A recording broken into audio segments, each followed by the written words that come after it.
Karena Tuhan mau berikan maksimal. Coba kita lihat Galatia pasal 6. Ini maksud Tuhan, saudara. Galatia pasal 6.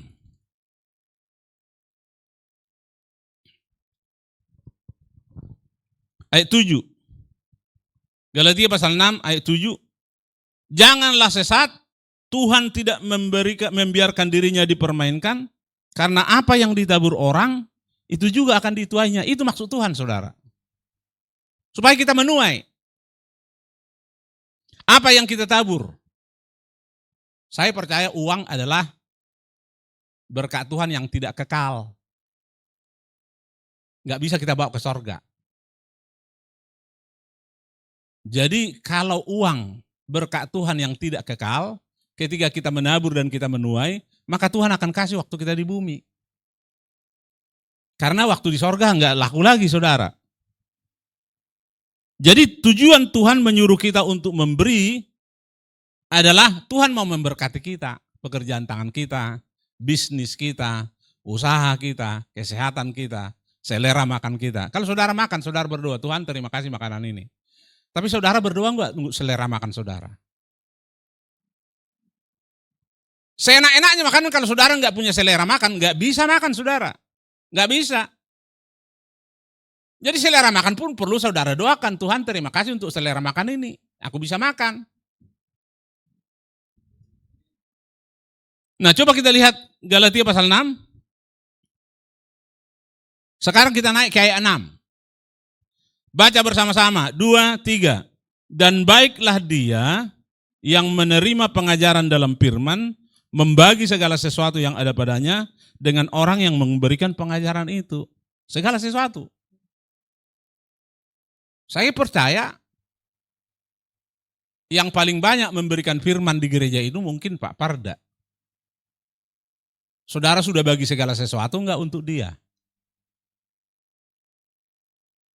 Misalnya mobilnya masih peninggalan ayahnya kalau nggak salah. Mobil butut, maaf. Saudara kepengen nggak beli mobil untuk dia? Saudara bisa nggak berkata, Pak, jual aja mobilmu itu, saya mau beli mobil untuk Bapak yang baru.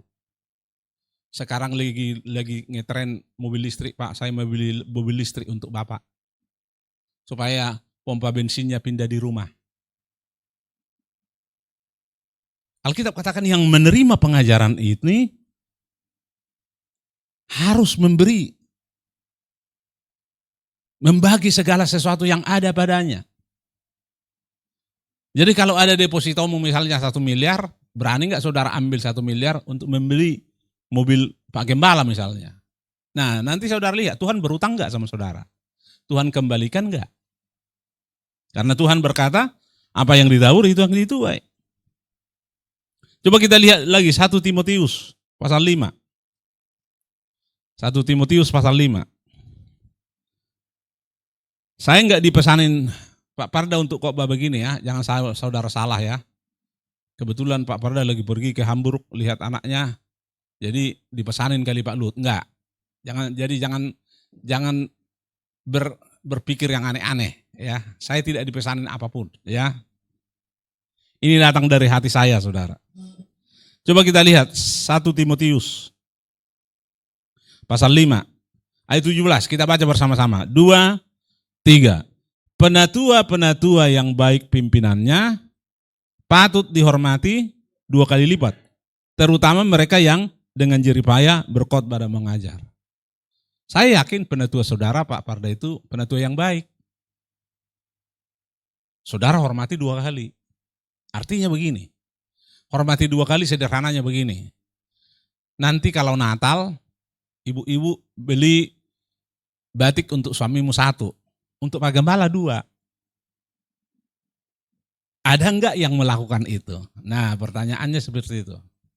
Saya percaya tidak ada loh saudara. Saya tidak menjengkali saudara. Tuhan mau kita menjadi pemberi yang maksimal. Supaya apa? Kita menuai maksimal. Karena hidup ini sepintas. Hidup ini tidak seperti mobil, kalau kita salah jalan bisa atrek, mundur. Hidup ini nggak bisa atrek. Besok saudara tidak bisa bilang hari ini hari Minggu. Nanti saudara dibilang orang udah gila orang ini. Jadi nggak bisa mundur. Kalau nggak bisa mundur, berarti jangan sampai kita kehilangan yang Tuhan sudah rencanakan untuk kita. Kita harus pastikan ketika kita nanti mati, kita sudah maksimal menerima kebaikan Tuhan. Tidak sekedar begitu-begitu saja saudara, tapi maksimal. Dan sehebat-hebatnya kita memberi, sehebat-hebatnya saudara memberi, paling sedikit ada 5 golongan saudara tidak bisa kalahkan di muka bumi ini, sampai kapanpun. Yang pertama, Tuhan pencipta langit dan bumi, Elohim, saudara tidak bisa lawan dia memberi. Dia hebat sekali memberi saudara. Saudara bisa lihat Kejadian pasal 1, pasal 2 dan seterusnya. Dan udara yang saudara hirup.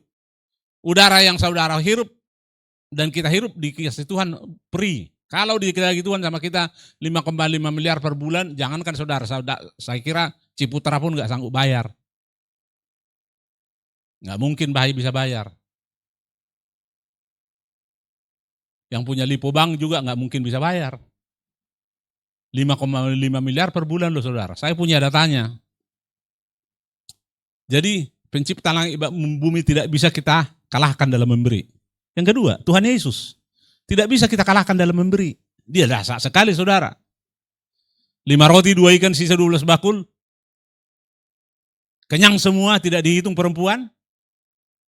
Seorang perempuan haus dikasih air 1 sumur saudara. Tuhan Yesus dahsyat memberi. Yang sakit dikasih sembuh, yang lumpuh bisa berjalan, yang buta bisa melihat, yang mati dibangkitkan. Sampai kapanpun Tuhan Yesus tidak bisa kita berikan untuk kita kalahkan untuk memberi. Yang ketiga, bangsa Israel. Bangsa Israel kita tidak bisa kalahkan dalam memberi. Hebat sekali orang itu saudara. Kalau saudara lihat ketika mereka keluar dari Mesir menuju Kanaan, 40 tahun di perjalanan, begitu keluar dari Mesir, mereka semua kaya. Seluruhnya. Karena malam itu setiap anak sulung di Mesir mati. Di satu rumah bisa 3. Ternak 1, 4. Dari mana kita tahu di satu rumah bisa 3? Suaminya anak sulung, punya adik 2, istrinya anak sulung, punya adik 2, keluarga itu punya anak 3. Jadi mati laki-laki, mati suami, mati istri, mati anak sulung, mati ternak. Jadi di satu rumah minimal 1 orang mati di satu rumah di seluruh Mesir. Dan Musa bilang minta kepada mereka emas, perak, kain-kain yang mahal-mahal, minta. Dan seluruh orang Mesir bermurah hati. Jadi begitu mereka keluar dari Mesir, seluruhnya mereka kaya. Di tengah jalan 40 tahun itu Tuhan Musa bilang, bawa harta itu ke sini, kita akan bangun tabernakel. Kita akan bangun kemah sembayang yang portable, bisa dibongkar-bongkar. Harganya itu triliunan saudara. Jadi ke tanah Kanaan, kekayaan Mesir nggak dibawa ke tanah Kanaan. Karena di tanah Kanaan sudah berlimpah susu dan madu. Ketika keluar dari Mesir itu artinya ketika kita menerima Yesus Kristus sebagai Tuhan dan Juru Selamat. Di bumi ini kita sedang berjalan menuju tanah Kanaan yang kekal, sorga. Kita nggak bawa apa-apa ke sorga. Di bumi inilah kita akan pakai untuk pekerjaan Tuhan, saudara. Semakin kita maksimal, semakin Tuhan memberkati kita. Yang keempat, saudara tidak bisa mengalahkan Daud memberi sampai kapanpun. Coba kita lihat ketika Daud memberi. Coba klik dulu yang tadi David's offering itu.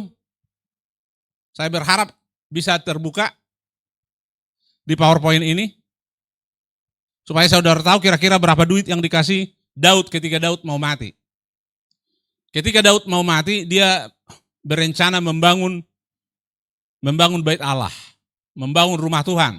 Tapi Tuhan berkata, jangan, kau sudah mencurahkan banyak darah, kau sudah membunuh banyak orang di pertempuran, jadi kau nggak boleh. 1 Tawari pasal 22 ini, Ada persembahan-persembahan Daud yang kita tidak bisa hitung. Coba kita lihat dulu 1 Tawarikh pasal 22, buka Alkitab saudara. 1 Tawarikh pasal 22 ayat 2, Daud menyuruh mengumpulkan orang-orang asing yang ada di negeri orang Israel, lalu tempatkannya tukang-tukang untuk memahat batu-batu pahat yang akan dipakai untuk mendirikan rumah Tuhan.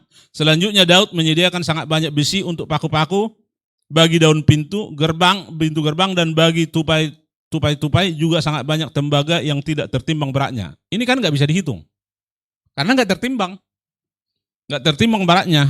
Ayat 4, dan kayu aras yang tidak terbilang banyaknya, sebab orang Sidon dan orang Tirus membawa sangat banyak kayu aras bagi Daud. Jadi ini persembahan yang tidak bisa dihitung, saking banyaknya.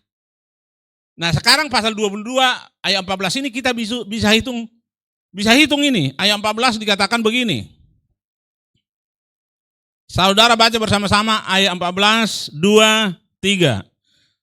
Sesungguhnya sekalipun dalam kesusahan, aku telah menyediakan untuk rumah Tuhan itu 100.000 talenta emas dan 1.000.000 talenta perak dan sangat banyak besi, sehingga beratnya tidak tertimbang. Juga aku telah menyediakan kayu dan batu, tetapi baiklah engkau menambahnya lagi. Jadi ini ada yang tidak terhitung. Yang bisa dihitung adalah emasnya. Dia bilang, sesungguhnya sekalipun dalam kesusahan, aku telah menyediakan untuk rumah Tuhan itu 100.000 talenta emas. Coba kita lihat. Lihat di layar. 1 talenta 300 sikal sama dengan 34 kilogram. Lihat ya, kita hitung ya. 100.000 talenta kali 34 kilogram sama dengan 34 ton kilogram, 34 ton emasnya. 34 ton kali 1.000 gram sama dengan 3 ada kertas di sini.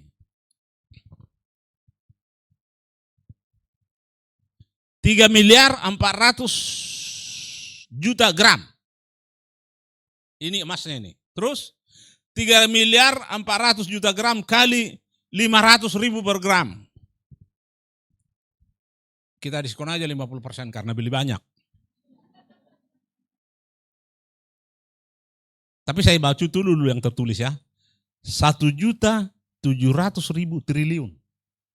Emasnya aja nih. 1.700.000 triliun. 1 miliar itu nolnya 9. 1 triliun itu nolnya 12. Ini nolnya 18.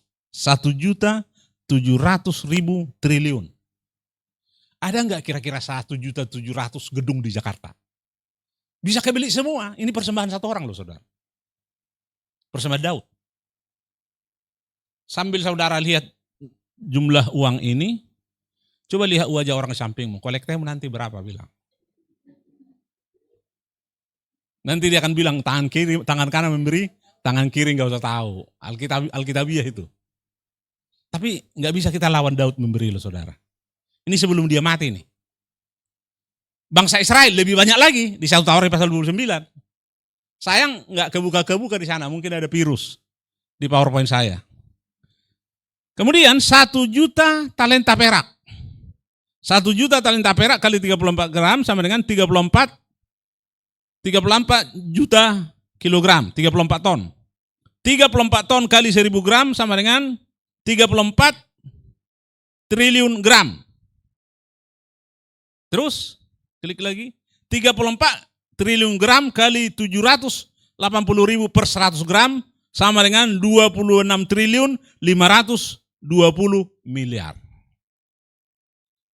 Kalau duit 100.000 saya kira gedung ini nggak muat menerimanya. Nggak muat. Duit yang beredar di seluruh Indonesia dikumpulkan mungkin nggak cukup. Persembahan satu orang. Jadi Bapa di sorga tidak bisa kita lawan memberi. Tuhan Yesus kita tidak bisa lawan memberi. Bangsa Israel kita tidak bisa lawan memberi. Daud tidak bisa kita lawan memberi. Abraham tidak bisa kita lawan memberi. Anaknya cuma satu disuruh dipotong sama dia. Untung dihalangi.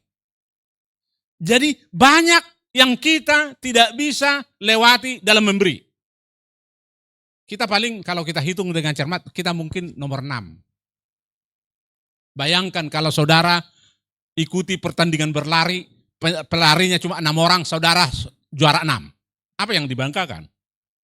Nggak ada yang dibanggakan. 6 orang peserta saudara juara 6 kok.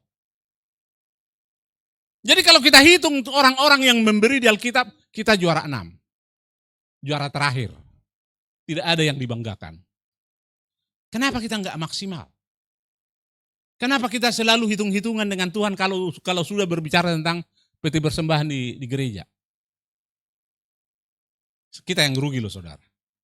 Bukan Tuhan yang rugi. Kita yang rugi. Apa yang ditabur itu yang dituai. Itu berlaku untuk siapa saja. Coba saudara pergi ke Pantai Indah Kapuk. Di situ saudara lihat tempat buang sampah yang ditarik yang gede itu. Persembahan umat Buddha. Pantai Indah Kapuk. Jadi mereka kaya-kaya. Kenapa? Mereka menabur. Alangkah indahnya kalau kita lihat ini persembahan dari orang Kristen ke Jakarta. Mantap kan? Enggak ada loh saudara. Jadi banyak yang tidak bisa kita kalahkan dalam memberi saudara. Hari ini kita akan berpikir coba kenapa kita begitu sulit menerima berkat-berkat Tuhan uang secara maksimal. Saya teringat ada cerita, ada pengamen 3 orang. Mengamen di restoran. Yang satu mengamen di restoran, lalu setelah selesai dia mengamen, dia keluarkan tempat duitnya, dia mulai tagih sama orang-orang yang makan di restoran itu, dia dapat 1.000, 2.000 uang-uang receh, saudara. Di restoran yang lain, seorang pengamen mengamen juga. Tapi ketika dia mengamen, dia bilang, Bapak Ibu, sementara Bapak Ibu menikmati makanan siangnya, bolehkah saya bernyanyi? Menghibur Bapak Ibu. Orang-orang yang bilang boleh. Ada request enggak Bapak Ibu lagunya? Dia mendapat 10.000, 20.000. Kenapa? Karena ada perbedaan dengan yang pertama. Yang ketiga, dia mengamen di satu restoran juga. Dia tidak terlalu banyak ngomong, tapi dia bentangkan satu spanduk yang besar. Di spanduk itu tertulis, hasil mengamen ini akan dipersembahkan untuk orang-orang yang terhambat pendidikan karena uang. Yang pertama, menerima persembahan setelah dia nyanyi itu 1.000, 2.000. Kenapa? Dia melihat uang dengan matanya. Apa-apa dia ukur dengan uang. Kalau diajak pelayanan pun dia bilang ada uangnya enggak. Yang kedua, kenapa lebih besar 10.000, 20.000? Karena dia tidak melihat uang hanya dengan mata, tapi dia melihat uang dengan otaknya juga. Makanya dia bilang, mau request enggak? Berarti kan dia harus mengupgrade dirinya tentang lagu-lagu. Dia harus tahu lagu-lagu, dia harus hebat bermain musik, dan dia harus upgrade dari sehari ke sehari. Jadi dia berani tantang, 10.000, 20.000 dia dapat, dia lebih besar. Karena apa? Dia melihat uang dengan mata, dengan otak. Yang ketiga, dia terima 50.000, 100.000, dan kemudian ada nomor rekening di situ, di spanduk itu. 50.000, 100.000, kenapa dia lebih besar? Karena dia melihat uang dengan mata, dengan otak, tapi juga dengan hati. Dia mau berbagi dengan orang. Dia menerima lebih besar. Nah, kita harus seperti itu, saudara. Kita harus melihat uang dengan mata, dengan otak, tapi juga dengan iman kita, dengan hati kita. Kalau kita gagal, maka Tuhan tidak memberkati kita maksimal. Sekali lagi, Tuhan tidak butuh uang kita. Justru Tuhan mau memberkati kita. Yang Tuhan inginkan dari kita adalah kita terlibat dalam pekerjaan Tuhan. Dan lebih maksimal. Coba kita lihat kitab Amsal pasal 11. Amsal pasal 11.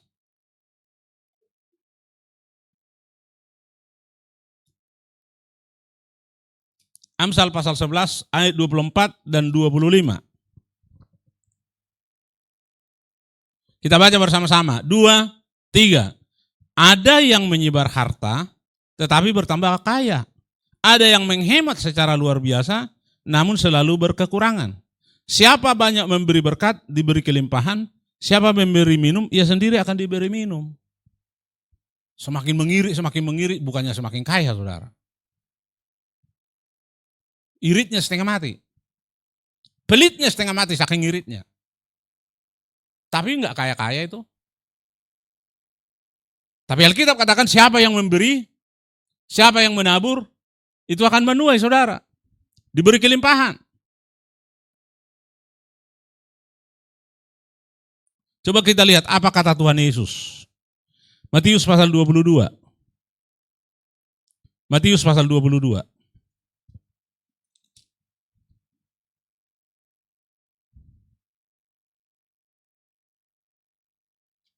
Matius pasal 22. Kita baca ayat 37.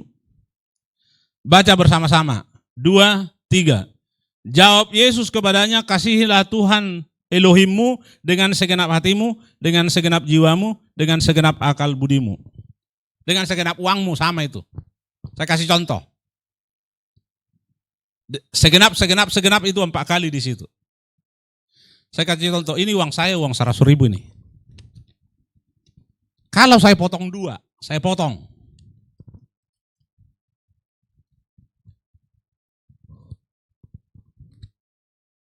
Lalu saya belanja sikat gigi di warung. Saya bilang sama yang punya warung, Bu, aku mau beli sikat gigi, ini duitnya. Kira-kira menurut saudara laku nggak ini? Nggak laku. Saya bilang ibu itu, Ibu, hitung 5.000 aja ini duit. Tetap dia nggak mau. Kenapa? Udah terpotong. Jadi bagaimana supaya laku ini? Harus utuh. Baru laku. Kita mencintai Tuhan harus utuh, saudara. Segenap. Jadi kalau kita tidak bayar perpuluhan, udah celaka benar. Saya tidak tahu apakah saudara bayar perpuluhan saudara. Apakah saudara melihat di YouTube?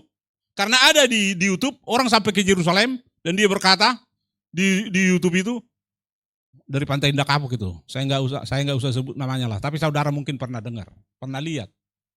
Di Israel nggak ada lagi perpuluhan katanya. Ini buktinya. Orang-orang Lewi tidak ada lagi di Israel. Saya baca Alkitab, Tuhan Yesus belum pernah membatalkan perpuluhan.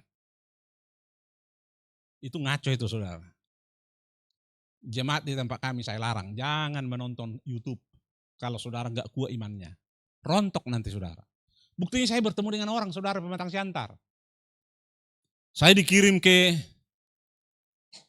oleh gembalanya ke sel grup yang paling tua-tua di situ. Jadi itu sel grup itu udah 30 tahun umurnya. Yang mati juga dari sel grup itu udah banyak. Dia bilang ke saya enjoy melakukan perpuluhan yang diajarkan Erastus Sabdono katanya. Oh, karena kau sudah menyebut nama. Oke, saya tidak menyebut nama, saya bilang. Di sel grup itu ya. Karena Erastus Sabdono berkata, kalau perpuluhanmu 200.000, lalu mertuamu sakit. Dalam waktu yang kesapa, kenapa harus kau kasih ke gereja? Kasih aja ke mertuamu. Sama kok mengasihi. Saya mengikuti itu katanya. Pak, saya bilang, saya baca di Alkitab, bawa perpuluhan itu ke rumah perbendaharaan. Saya baca di Alkitab, Pak, kita disuruh bayar, bukan mengelola, Pak. Tapi Bapak sudah mengelola. Yang kubaca di Alkitab, bawa ke rumah perbendaharaan dan uji aku. Apakah aku tidak membukakan tikap-tikap langit? Bapak tidak pernah diminta oleh Tuhan untuk mengelola, Pak. Jadi bagaimana dong, Pak? Saya enjoy kok katanya. Saya bilang, mengikut Tuhan bukan hatimu ukurannya. Mengikut Tuhan, firman Tuhan ukurannya, bukan hatimu.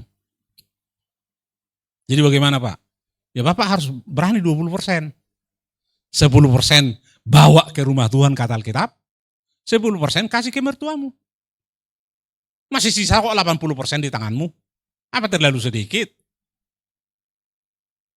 Hari ini, kalau saya berbicara kepada saudara tentang memberi dan maksimal, saya mau beritahu kepada saudara satu hal. Mungkin saudara mengucap syukur karena saudara di tempat ini menyewa, selalu ada uang sewa. Tapi di Alkitab, tidak ada tempat ibadah yang nyewa-nyewa di Alkitab. Yang ada paling Paulus itu pun 2 tahun nyewa. Jadi kenapa enggak kita murah hati, kita bangun tempat ibadah untuk kita punya sendiri tahun depan misalnya. Apa Tuhan enggak bisa memakai kita maksimal? Saya percaya kita bisa dipakai Tuhan. Menyewa tidak dosa, tidak dosa. Maaf, saya akan bicara terus terang kepada saudara. Menyewa tidak dosa. Tapi milik sendiri bukan kemewahan. Milik sendiri wajar. Dan saya mau beritahu saudara, ketika kita maksimal di dalam, baru datang berkat dari luar. Kalau kita belum maksimal di dalam, Tuhan akan bilang, kalian belum maksimal di dalam. Saya percaya saudara mengasihi Tuhan, tapi saudara perlu masih diberitahu firman Tuhan, khususnya tentang memberi saudara. Saya sudah sampai tunjukkan kepada saudara uang saya ketika tidak utuh, nggak laku saudara. Iring Tuhan harus utuh saudara. Dan di Alkitab coba kita lihat persembahan-persembahan yang dibawa oleh orang-orang dan kita belum sampai ke sana. 1 Samuel pasal 1. 1 Samuel pasal 1.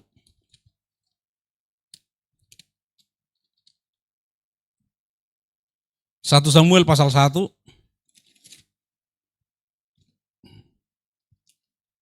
ayat 21. 1 Samuel pasal 1 ayat 21. Elkana dan laki-laki itu, ini ayahnya Samuel saudara, pergi dengan seisi rumahnya mempersembahkan korban sembelihan tahunan dan korban nasarnya kepada Tuhan. Di Alkitab itu ada persembahan tahunan. Saudara melewati 2023 dan sekarang 2024, saudara kasih persembahan tahunan enggak? Banyak orang tidak menyeberang 2024, banyak. Dan saudara masih nyeberang. Kasih persembahan tahunan dong. Persembahan tahunan, kami satu keluarga menyeberang sehat-sehat dari 2023 ke 2024. Dan pastikan persembahan itu menghormati Tuhan.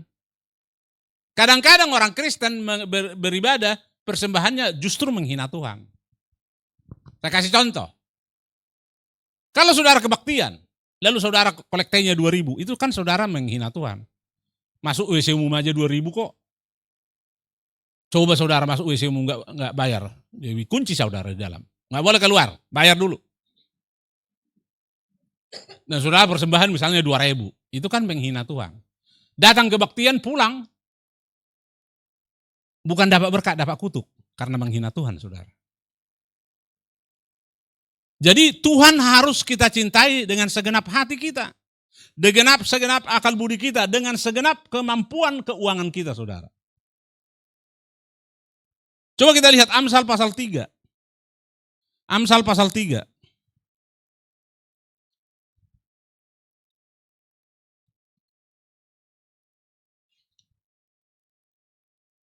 Amsal pasal 3 kita baca bersama-sama ayat 9. 2, 3. Muliakanlah Tuhan dengan hartamu, dengan salib pertama dari segala penghasilanmu. Disuruh ke Tuhan memuliakan dia. Memuliakan Tuhan bukan cuma dengan mulut. Memuliakan Tuhan bukan cuma dengan hati. Memuliakan Tuhan dengan hartamu. Yang 90% itu. Muliakan dia. Dengan yang 90%, 10% saudara tidak bisa kelola karena milik Tuhan. Tuhan yang kelola. Dulu di sekolah Alkitab kita di briefing sebelum masuk sekolah. Satu kamar kalian 8 orang katanya. Untuk saudara bisa survive di kamar, ada salah satu cara katanya. Yang bukan milikmu jangan sentuh, bahaya katanya. Karena di sekolah Alkitab itu saudara bisa sabun mandi kita belum kita pakai tambah kecil. Berarti kan ada yang pakai. Jadi dia bilang supaya saudara jangan jatuh ke dalam pencobaan, jangan sentuh apa yang tidak milikmu.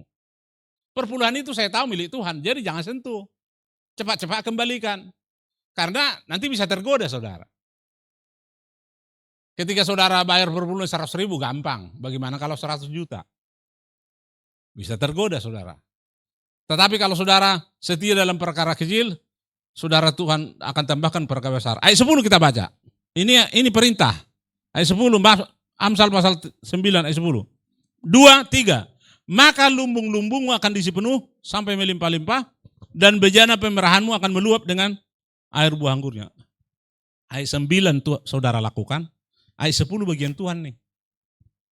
Saudara berkata, saya nggak punya lumbung, saya bukan petani. Tapi kan ada dompet. Ini lumbung ini. Ada tas. Ada rekening. Nomor rekening. Ini lumbung. Tuhan janji kuisi penuh sampai melimpah-limpah. Saya senang sebenarnya pria. Saya senang pria duit dompetnya di sini. Ini. Siapa kejar siapa ini. Beda dengan wanita duitnya di sini. Apalagi di pedalaman Papua. Kalau udah sampai di sini nggak bisa lagi diambil.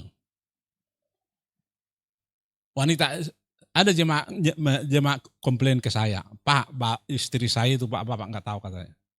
Itu seperti peti mati Pak. Apa peti mati saya bilang? Bisa masuk nggak bisa keluar Pak. Jadi kalau uang sama dia, mending darahnya yang keluar katanya daripada duitnya katanya. Saya bilang sama istrinya, kau nggak boleh begitu. Kau nggak bendahara yang baik kau. Kalau kau bendahara yang baik, setiap suamimu butuh duit, ya kasih dong. Ya kasihan suamimu kalau begitu. Ibu-ibu nggak ada yang peti mati di sini kan?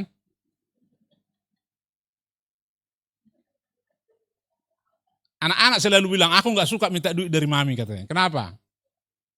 Terlalu banyak perhitungannya katanya, panjang pertimbangannya sepanjang rambutnya katanya. Ibu-ibu kan begitu. Ke pasar bisa keliling-keliling untuk nawar. Hanya beda 100 rupiah saudara. Waktunya berhabis 1 jam. Laki-laki enggak, ambil, bayar. Tapi wanita bisa keliling-keliling saudara. Habis waktunya situ. Padahal yang diri 100-200 perak saudara. Jadi ini tugasnya Tuhan nih. Lumbung-lumbungmu akan diisi penuh sampai melimpah-limpah. Bukan untuk mengubah gaya hidup saudara. Tapi untuk melayani Tuhan lebih maksimal. Waktu Tuhan Yesus melayani di muka bumi ini. Dia punya murid 12 dan 70. 12 orang muridnya, kalau mereka pergi pelayanan, Alkitab katakan dari kota ke kota, dari desa ke desa mereka pelayanan. Jadi kalau Tuhan Yesus melayani dari Jakarta ke Cirebon, berarti kan harus nginap. 12 murid ikut loh. Petrus bilang, Tuhan istriku ikut ya. Tuhan gak bilang, gak boleh. Orang pelayanan kok, pasti boleh. Matius bilang, istriku anakku ikut ya. Jadi ketika Tuhan Yesus di Cirebon katakan 3 hari, butuh 30 kamar hotel untuk menginap murid-muridnya ini. Makan 3 kali sehari. Pertanyaan, dari mana duitnya? Coba kita lihat ke Lukas pasal 8. Lukas pasal 8. Lukas pasal 8.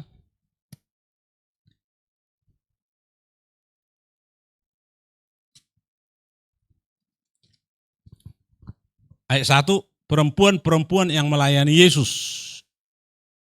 Baca bersama-sama, 2, 3. Tidak lama sesudah itu, Yesus berkeliling dari kota ke kota dan dari desa ke desa memberitakan Injil. Ke-12 muridnya bersama-sama dengan dia. Sampai situ dulu. Dari desa-desa, dari kota ke kota. Kalau saudara pernah ke Yerusalem, Yerusalem itu dengan Nazaret itu jauh. Hampir 170 km kali. Jadi kalau dari Nazaret Tuhan Yesus ke Yerusalem pelayanan, berarti butuh hotel. Butuh makan pagi, butuh makan siang, butuh makan sore. Murid-muridnya ikut. Bisa bawa istri, bisa bawa keluarga. Tidak mungkin Tuhan bilang, jangan bawa istrimu. Nggak mungkin. Pasti semua boleh. Karena mau pelayanan. Lebih banyak yang dijangkau kan begitu. Ayat 2. Sama-sama, 2, 3. Dan juga beberapa orang perempuan yang telah disembuhkan dari roh-roh jahat atau berbagai penyakit, yaitu Maria yang disebut Magdalena, yang telah dibebaskan dari 7 roh jahat. 7 roh jahat loh saudara.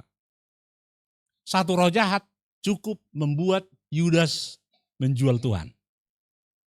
Dan dia mati akhirnya. 1 roh jahat cukup membuat Raja Saul mau bunuh Daud bertahun-tahun.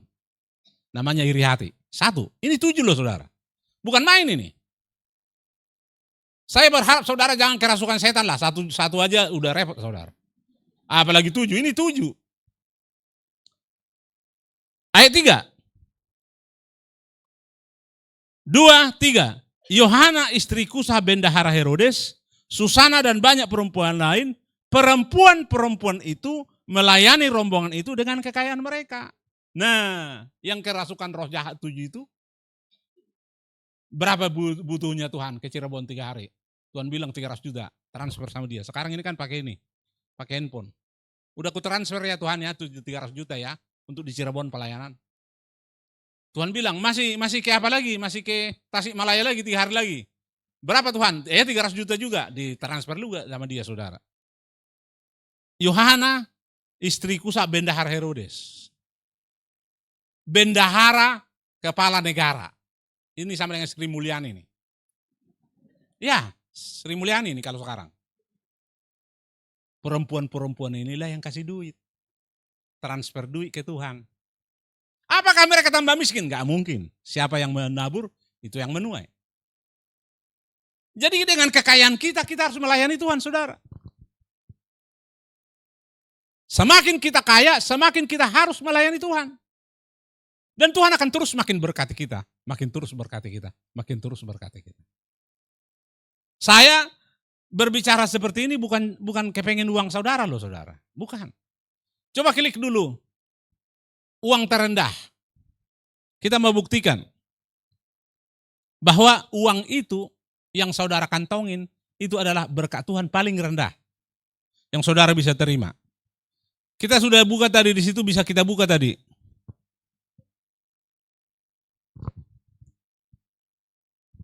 Nah, uang terendah. Terus, definisi uang. Uang adalah suatu barang yang dapat digunakan sebagai paspor seluruh dunia, sehingga dapat membawa Anda kemana saja, kecuali ke sorga. Sekarang ini, Turki Eropa, Turki Amerika itu udah kuno. Sekarang Turki ke sana, ke angkasa luar. Jadi kemanapun kita bisa dibawa duit, kecuali ke sorga. Nggak bisa nyogok untuk masuk sorga. Kalau ke sorga nggak bisa. Tapi kemana saja di muka bumi ini kita bisa, kalau kita punya uang. Dan menjadi penyedia untuk apa saja di dunia ini, kecuali kebahagiaan. Kebahagiaan nggak bisa kita beli. Walaupun ada toko bahagia di Cawang. Saudara tidak bisa beli kebahagiaan di sana. London Newspaper, jadi di London Newspaper itu diadakan kompetisi definisi uang, dan ini yang menang. Yang mendefinisikan uang ini. Dapat hadiah dia. Terus, uang dapat membeli tempat tidur yang mahal, tetapi tidak dapat membeli tidur yang lelap. Tidur lelap lebih berharga dari uang. Berapa mahal tempat tidur saudara? 30 miliar? Masa ada tempat tidur 30 miliar? Ada kalau saudara mau. Di sininya di kepalanya bikin sebesar kelereng berlian-berlian. Di belakang. Rangkanya tempat tidur saudara bikin dari titanium. Kasurnya bikin dari emas. Jadi bisa. Tapi tidur lelap nggak bisa saudara beli. Bisa kok. Bagaimana caranya? Beli obat tidur. Nah, dokter bilang, kalau obat tidur itu kalau nggak begini jam 11 malam, jangan diminum. Karena obat tidur itu merusak memori. Lama-lama makin habis. Jadi kayak si Blacky saudara. Jadi dilarang itu sama dokter. Nggak boleh. Jadi obat tidur itu bukan solusi saudara. Itu perangkap. Uang dapat membeli masakan enak di restoran yang mahal, tetapi tidak dapat membeli selera makan. Selera makan lebih berharga, terus lebih berharga dari uang. Saudara bisa makan sarapan pagi 300.000 satu orang. Sarapan pagi loh. Saya tantang saudara untuk pergi ke Hotel Hyatt. Dan saudara sarapan pagi di sana. Walaupun saudara nggak nginap, saudara bisa sarapan pagi, bayar 300.000. Tapi selera makan nggak bisa saudara beli. Seenak apapun masakannya, kalau selera makan nggak ada, nggak bisa. Uang dapat membeli obat-obat berkualitas nomor 1, tetapi tidak dapat membeli kesembuhan. Kesembuhan lebih berharga dari uang. Tidak ada dokter siapapun di muka bumi ini yang bisa katakan ini obat, kau makan 100% kau sembuh. Tidak ada. Jadi obat kita bisa beli, kesembuhan berasal dari Tuhan. Kesembuhan lebih mahal dari uang, saudara. Terus, uang dapat membeli jam, tetapi tidak membeli waktu. Waktu sudah 24 jam dikasih Tuhan. Saudara tidak bisa bilang, aku ini terlalu sibuk 25 jam dong untuk aku Tuhan. Nggak bisa. Atau saudara bilang, aku ini terlalu santai Tuhan 20 jam aja untuk saya. Nggak bisa juga. Saudara harus pakai 24 jam untuk dengan segala hikmat akal budi untuk maksimal 24 jam. Uang dapat membeli posisi tapi tidak dapat membeli rasa hormat. Orang bisa nyogok untuk naik pangkat. Tapi rasa hormat tidak bisa dibeli. Uang dapat membeli darah tetapi tidak dapat membeli kehidupan. Ada PMI, kita bisa beli 1 liter, 2 liter bisa. Tapi kehidupan tidak bisa. Terus, uang dapat membeli seks tetapi tidak dapat membeli rasa cinta. Ada pelacur, saudara.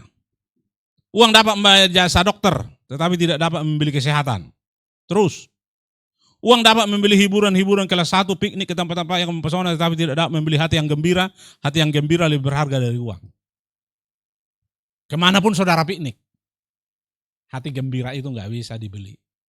Ada orang piknik, perginya ketawa-ketawa. Misalnya barangnya pergi ke apa sana, ke Garut.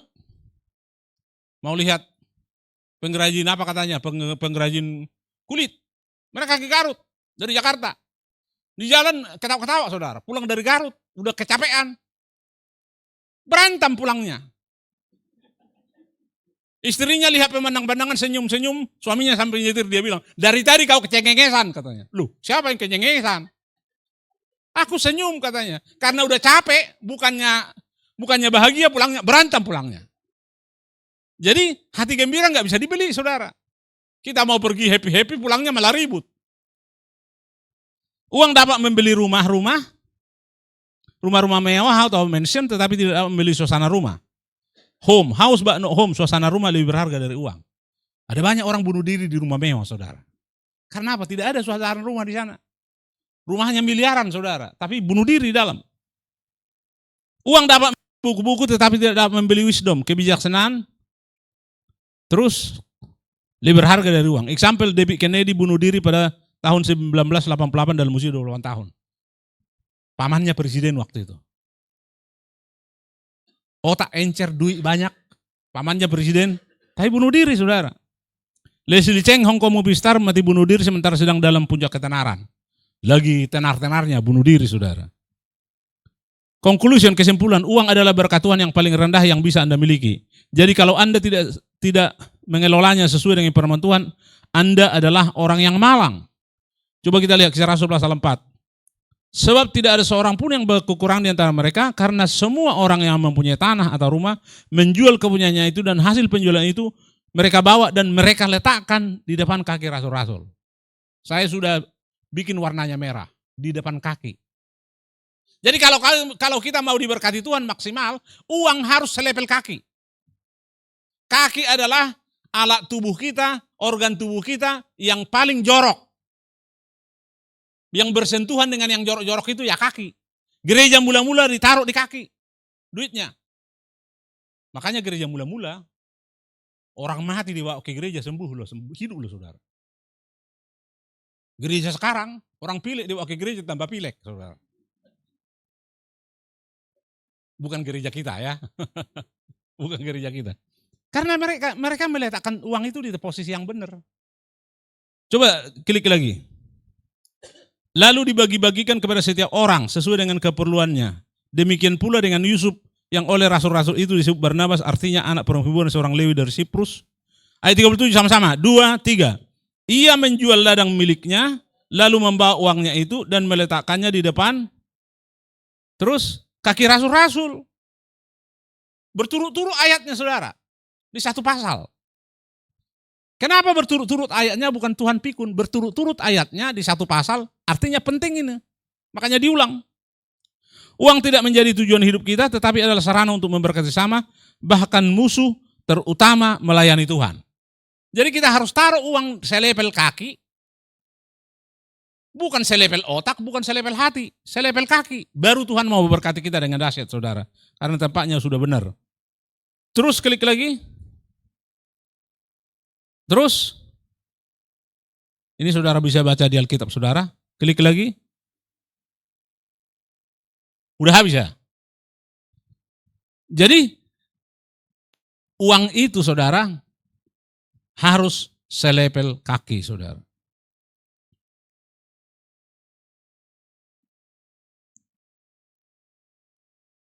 Saya mau ajak saudara membaca ayat terakhir untuk kita pagi hari ini. Kita ke kitab Maleakhi, saya sudah ngomong tadi kepada saudara. Saya sudah ngomong tentang Erastus Sabdono karena disebut di Sumatera ketika saya pelayanan. Maleakhi pasal 3. Kalau dimunculkan di layar kita akan baca bersama-sama. Maleakhi pasal 3. Dan saya percaya ayat ini sering kita dengar. Ayat 10. Maleakhi pasal 3 ayat 10. Baca bersama-sama, 2, 3. Bawalah seluruh persembahan persepuluhan itu ke dalam rumah perbendaharaan, supaya ada persediaan di rumahku, dan ujilah aku firman Tuhan semesta alam, apakah aku tidak membukakan bagimu tingkap-tingkap langit, dan mencurahkan berkat kepadamu sampai berkelimpahan. Perpuluhan kalau saudara bayar, bukan saudara tambah miskin. Saya 38 tahun loh saya pelayanan. 38 tahun artinya, udah lama 38 tahun. Belum pernah kutemukan orang yang murah hati tambah miskin. Belum pernah. Belum pernah kutemukan orang yang setia bayar perpuluhan tambah miskin. Belum pernah. 38 tahun. Bawa, ini perintah. Bawa seluruh persembahan persepuluhan itu ke dalam rumah perbendaharaan. Artinya ada duit, ada gaji, ada hasil ladang. Bawa ke gereja, rumah perbendaharaan itu gereja lokal. Supaya ada persediaan makan di rumahku. Persentase jemaat yang bayar perpuluhan, makin besar persentasenya di gereja lokal, firman Tuhan akan semakin dibuka. Karena ini firman Tuhan bilang, supaya ada persediaan makanan di rumahku. Persediaan makanan itu ada 3.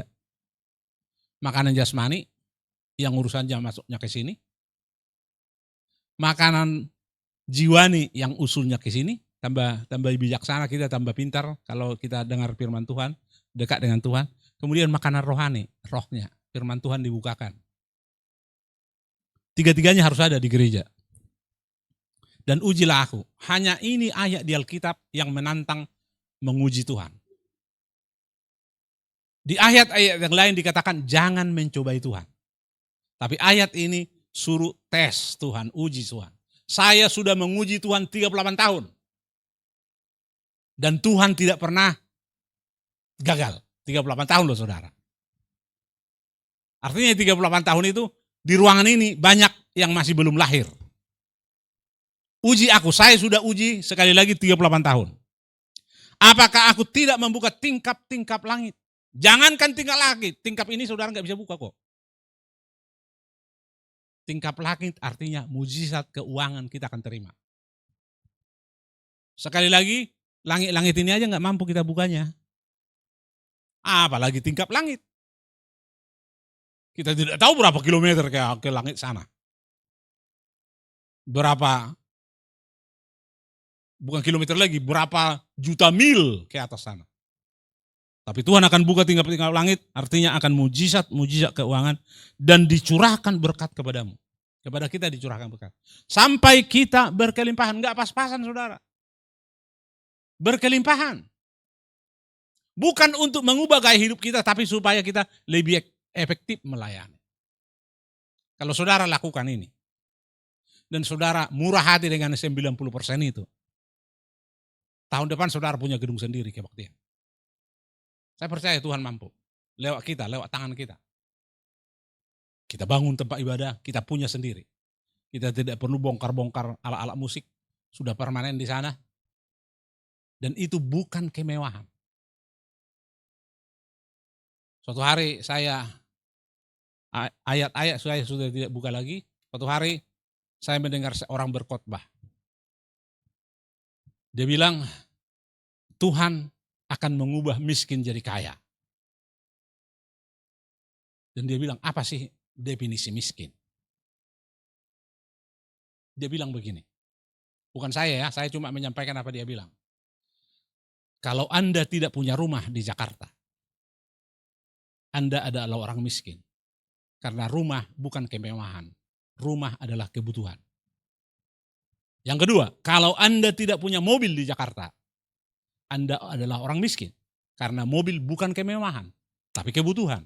Orang yang tidak hidup dengan standar kehidupan, itu orang miskin, kata dia.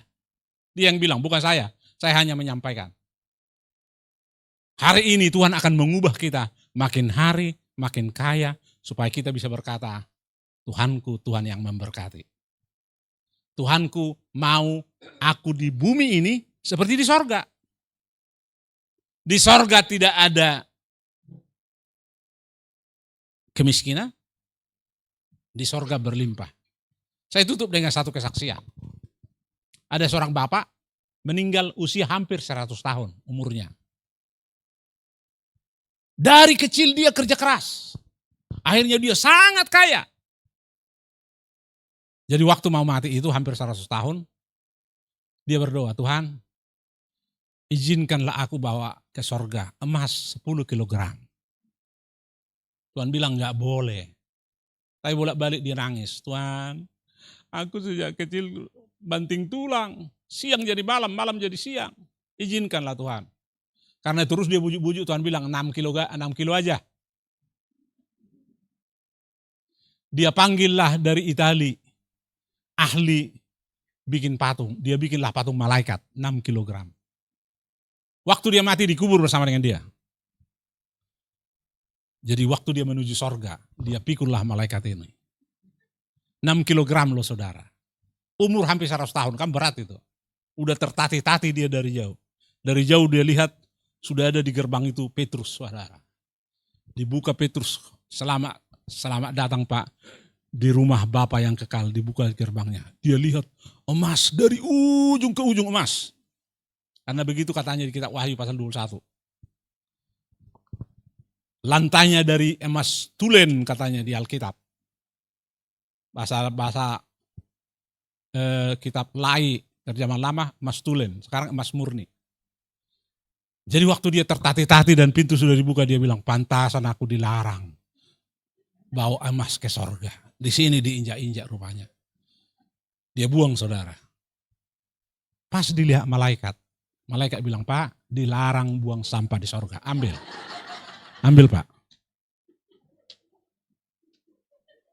Di sorga uang kita jadi sampah saudara.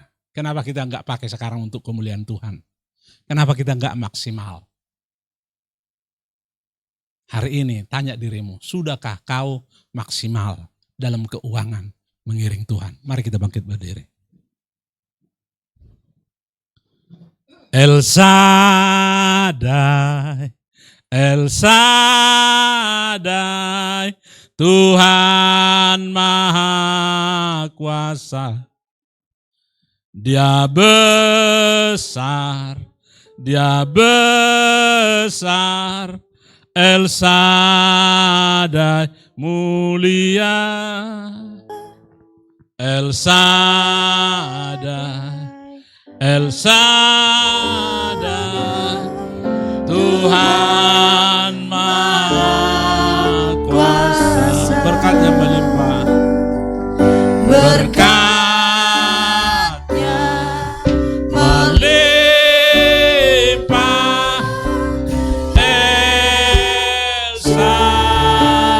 Lagi sekali angkat tanganmu, katakan El Shaddai, El Shaddai.